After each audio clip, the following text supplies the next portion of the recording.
이 이야기는 특별한 사람이 아닌 하루 벌어 하루 사는 현장에서 시작된다. 콘크리트 냄새와 먼지 소음 속에서 반복되던 하루가 어떻게 사람을 무너뜨리는지, 그리고 그 무너짐이 어디까지 흘러갈 수 있는지 지금부터 천천히 들려준다. 해 뜨기 전 현장은 이미 깨어 있었다. 크레인이 돌아가고 굴착기가 울부짖는 소리 속에서 사람들은 각자의 위치에 섰다. 나는 이 현장의 작업 반장이었다.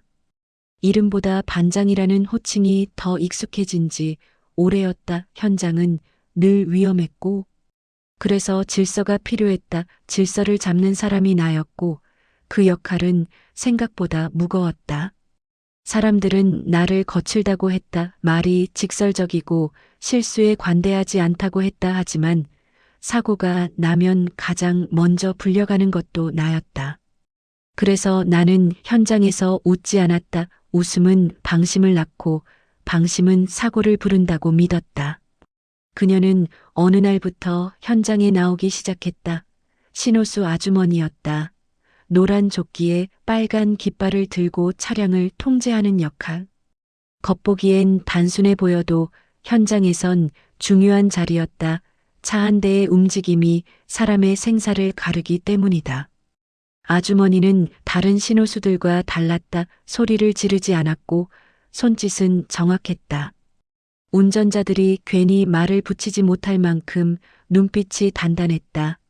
나는 그걸 처음부터 알아봤다. 현장을 오래 겪은 사람 특유의 눈이었다. 나이는 나보다 많아 보였다. 쉰을 훌쩍 넘긴 얼굴이었다. 하지만 허리는 꼿꼿했고 움직임에는 군더더기가 없었다. 누가 봐도 생활에 단련된 몸이었다. 처음 말을 건 건 나였다. 오늘 차량 동선 바뀐다. 여기서 여기까지 신경 써달라. 아주머니는 고개만 끄덕였다. 괜한 질문도 없었다. 설명이 길어질 필요가 없는 사람이라는 걸 그때 느꼈다. 점심시간이 되면 사람들은 삼삼오오 모여 담배를 피웠다. 나는 늘 혼자였다. 반장은 늘 혼자 먹는 자리였다. 그날도 컨테이너 뒤에서 도시락을 먹고 있는데 아주머니가 같은 방향으로 걸어왔다. 여기 앉아도 되나? 나는 잠시 망설이다 고개를 끄덕였다. 그녀는 말없이 옆에 앉아 도시락을 풀었다. 반찬은 소박했다. 김치와 계란말이. 그리고 멸치볶음. 괜히 눈이 갔다. 현장 오래 했나 보네. 이번엔 내가 묻지 않아도 아주머니가 말했다. 30년 됐다. 그 한마디에 설명은 끝났다. 그래서 손이 흔들리지 않았고 눈이 흔들리지 않았던 거다. 그날 이후 우리는 필요할 때만 말을 섞었다. 작업 지시 신호 확인 안전 이야기 불필요한 말은 없었다. 그게 편했다. 하지만 이상하게도 아주머니의 존재는 점점 눈에 들어오기 시작했다. 사람들이 험하게 던지는 말에도 표정 하나 바꾸지 않는 모습, 쉬는 시간에 혼자 스트레칭을 하는 모습, 퇴근 후 버스 정류장에서 조용히 서 있는 모습. 나는 스스로에게 말했다. 신경 쓰지 마라. 현장에선 누구든 스쳐 지나간다. 그런데 어느 날 사고가 났다. 덤프트럭이 후진하다가 자재 더미를 건드렸다. 큰 사고는 아니었지만 자칫하면 사람을 덮칠 뻔했다. 아주머니가 몸을 날려 신호를 보냈고 차량은 간신히 멈췄다. 순간 현장이 조용해졌다. 나도 모르게 소리를 질렀다. 괜찮나? 아주머니는 숨을 고르며 고개를 끄덕였다. 그 순간 나는 심장이 빠르게 뛰는 걸 느꼈다. 사고 때문이 아니라 그녀 때문이라는 걸 깨닫는 데는 오래 걸리지 않았다. 그날 퇴근 무렵 나는 처음으로 개인적인 말을 건넸다. 오늘 고생 많았다. 아주머니는 잠시 나를 보더니 말했다. 현장은 늘 그렇지 뭐. 그 말이 이상하게 오래 남았다. 집으로 돌아오는 길 나는 그 말을 곱씹었다. 현장은 늘 그렇다. 그 말 속에는 체념도 있었고 버텨온 시간도 있었다. 나는 결혼한 사람이었다. 아이도 있었다. 아주머니 역시 혼자 사는 걸로 알고 있었다. 남편 이야기는 한 번도 꺼내지 않았다. 그래서 더 위험했다. 공통점은 외로움 하나뿐이었다. 그날 이후 현장은 변하지 않았지만 내 시선은 변하고 있었다. 현장은 늘 사람을 시험한다. 강한 척 버티는 사람일수록 가장 약한 순간은 예고 없이 찾아온다. 며칠이 지나도 현장은 똑같았다. 같은 소음, 같은 냄새, 같은 욕설. 하지만 나와 아주머니 사이에는 설명하기 힘든 공기가 흘렀다. 말은 줄었는데 존재감은 커졌다. 아주머니는 아침마다 현장 가장 먼저 나왔다. 신호봉을 점검하고 동선을 다시 걸었다. 나는 멀리서 그 모습을 보며 괜히 시계를 확인했다. 내가 늦은 건 아닌지 그런 생각을 하는 스스로가 낯설었다. 그날은 비가 내렸다. 현장은 더 위험해졌고 사람들의 신경은 곤두섰다. 나는 작업을 일부 중단시키고 인원을 줄였다. 아주머니는 비옷을 입고도 자리를 지켰다. 잠깐 쉬어도 된다. 내가 말하자 아주머니는 고개를 저었다. 사고 나면 더 골치 아프잖아. 그 말에 더 할 말이 없었다. 나는 컨테이너에서 우산을 하나 들고 나왔다. 그리고 아무 말 없이 아주머니 옆에 섰다. 둘이 같은 우산을 쓰고 서 있었다. 빗소리가 모든 걸 가렸다. 사람들의 시선도 현장의 소음도. 아주머니가 말했다. 반장도 오래 했나 보네. 나도 30년 가까이. 그러다 보니 집에는 잘 못 있지. 그 말이 목을 막았다. 나는 잠시 침을 삼키고 말했다. 집에 있어도 내 자리는 없더라. 아주머니는 고개를 끄덕였다. 그게 대답이었다. 점심시간이 되자 비는 더 거세졌다. 사람들은 컨테이너로 몰려들었다. 자리가 부족해졌다. 나는 아주머니에게 다른 쪽 컨테이너를 안내했다. 거긴 비어 있었다. 둘만 남았다. 아주머니는 젖은 장갑을 벗으며 한숨을 쉬었다. 손이 거칠었다. 마디마다 굳은 살이 박혀 있었다. 나는 괜히 시선을 돌렸다. 젖은 옷 갈아입어야 하는 거 아닌가. 아주머니는 웃었다. 이 나이에 뭘 가려. 그 웃음이 이상하게 마음을 건드렸다. 자조도 아니고 농담도 아닌 웃음, 그저 살아온 사람의 웃음이었다. 그날 이후 우리는 가끔 같이 점심을 먹었다. 말수는 많지 않았다. 현장 이야기, 날씨 이야기, 허리 이야기, 병원 이야기. 아주머니는 혼자 산다고 했다. 아들은 멀리 나가 있고 연락도 뜸하다고 했다. 나는 집에 있어도 혼자라고 했다. 아내와는 오래전부터 말이 없었다. 우리는 서로를 위로하지 않았다. 그저 사실만 주고받았다. 그게 더 깊게 파고들었다. 어느 날 퇴근 후 아주머니가 버스를 놓쳤다. 비는 그치지 않았고 길은 어두웠다. 나는 차 키를 만지작거렸다. 태워다 줄까? 아주머니는 잠시 망설이다 고개를 끄덕였다. 차 안은 조용했다. 라디오도 켜지 않았다. 와이퍼 소리만 반복됐다. 집 앞에 도착했을 때 아주머니가 말했다. 차 한 잔만 하고 갈래? 나는 대답하지 않았다. 차를 세우고 시동을 껐다. 그게 대답이었다. 아주머니의 집은 오래된 빌라였다. 엘리베이터 없는 계단불이 깜빡였다. 문을 열자 좁은 공간이 나왔다. 하지만 정리는 잘 돼 있었다. 차를 마시며 우리는 더 조용해졌다. 말이 없어도 불편하지 않았다. 아주머니가 갑자기 말했다. 이런 생각하면 안 되는 거 아는데. 나는 그 말을 막지 않았다. 현장은 사람 마음을 이상하게 만들어. 그 말이 끝이었다 하지만 공기는 이미 변해 있었다. 집을 나설 때 아주머니가 현관까지 나왔다. 문 앞에서 잠시 멈췄다. 서로를 보았다. 아무 일도 없었다. 하지만 아무 일도 없지 않았다. 관계는 늘 조용히 시작된다. 소리 없이 스며들어 뒤늦게 모든 걸 흔든다. 현장의 소문은 바람처럼 돈다. 눈에 보이지 않아도 방향은 분명하다. 우리가 함께 서 있는 시간이 늘자 사람들의 시선이 달라졌다.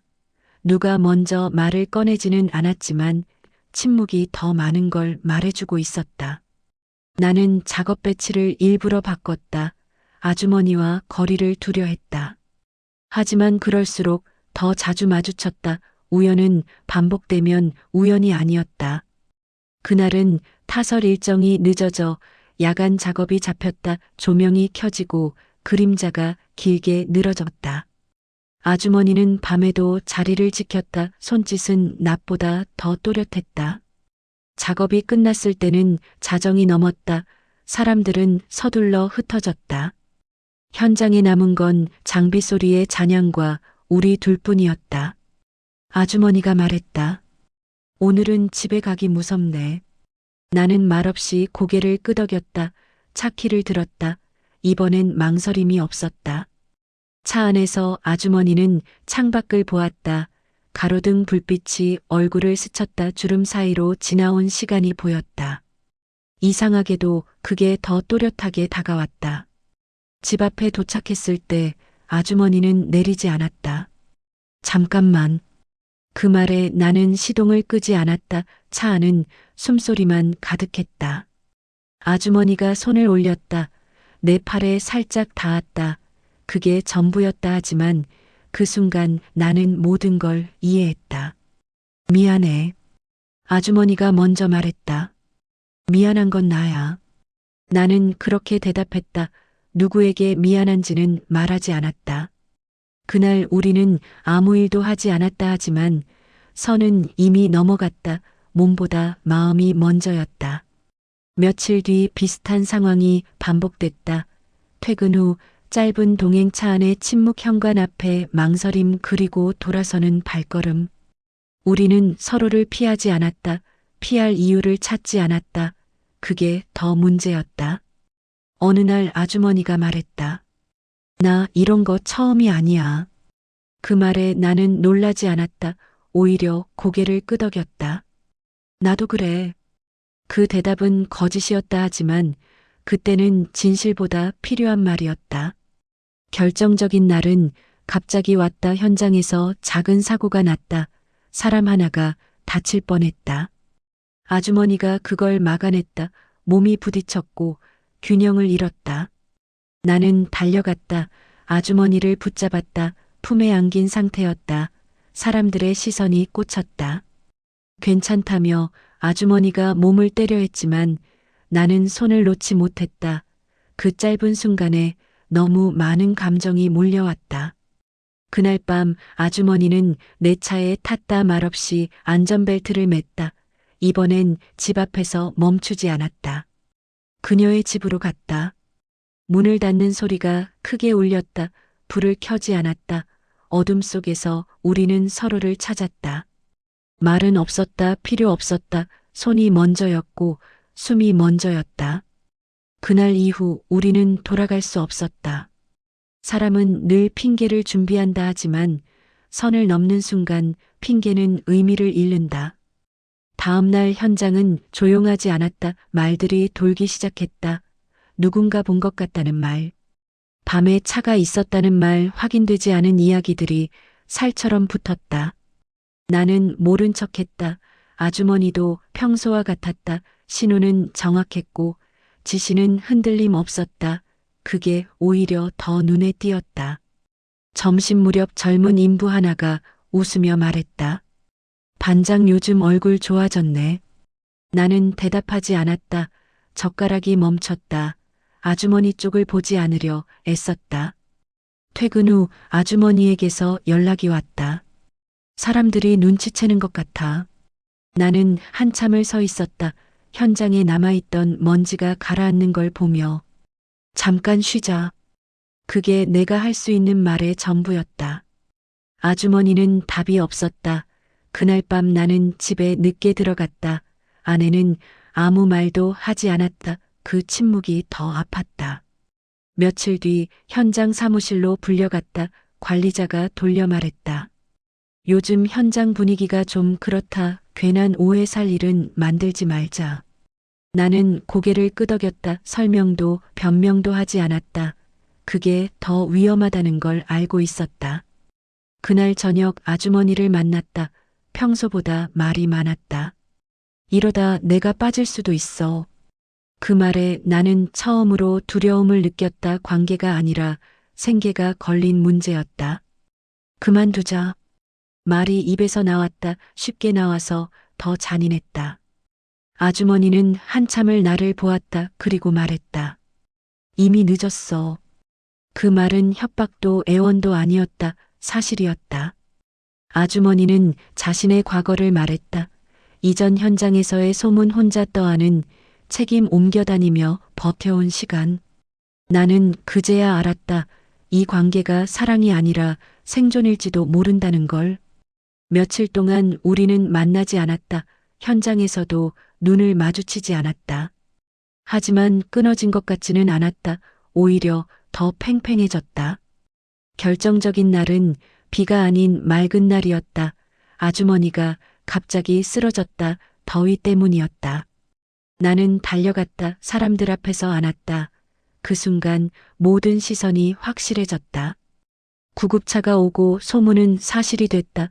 이제 숨길 수 없었다. 사람들은 늘 말한다. 일과 감정을 분리하라고 하지만 현장은 사람을 고립시키고 고립은 결국 감정을 부른다. 다음 주부터 현장에 변화가 생겼다. 관리자가 내려왔고 회의가 잦아졌다. 안전점검이라는 이름이었지만 사람들은 다 알고 있었다. 누군가 책임을 져야 했다.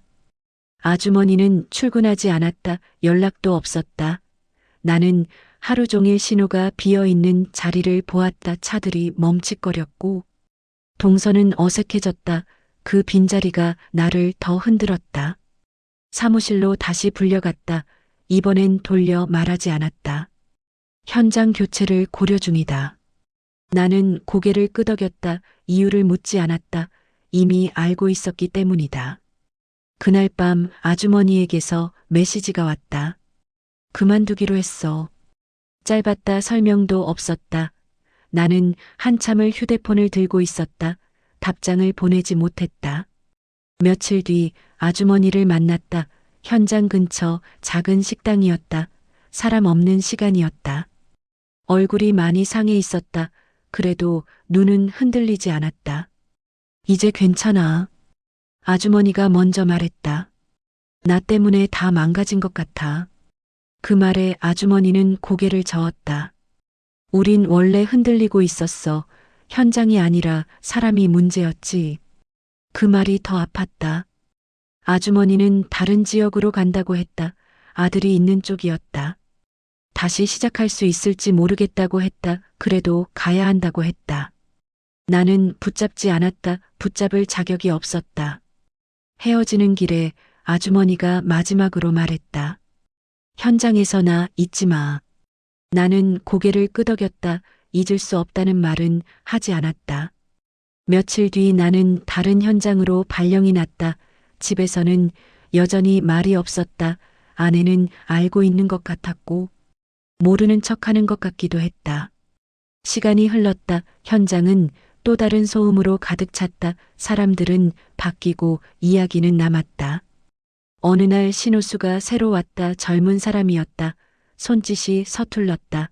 나는 괜히 신경질을 냈다. 그때 아주머니가 떠올랐다. 정확했던 손짓, 흔들리지 않던 눈. 나는 그제야 알았다. 그 관계가 욕망이 아니라 서로를 버티게 했던 마지막 줄이었다는 걸. 현장은 오늘도 돌아간다. 사람은 교체되고 소문은 사라지고. 하지만 한번 무너진 마음은 어디에서도 다시 완전히 서지 않는다. 이 이야기는 특별하지 않다. 어느 건설 현장에나 있었고 지금도 어딘가에서 반복되고 있다. 당신이라면 버텼을까 아니면 넘어갔을까?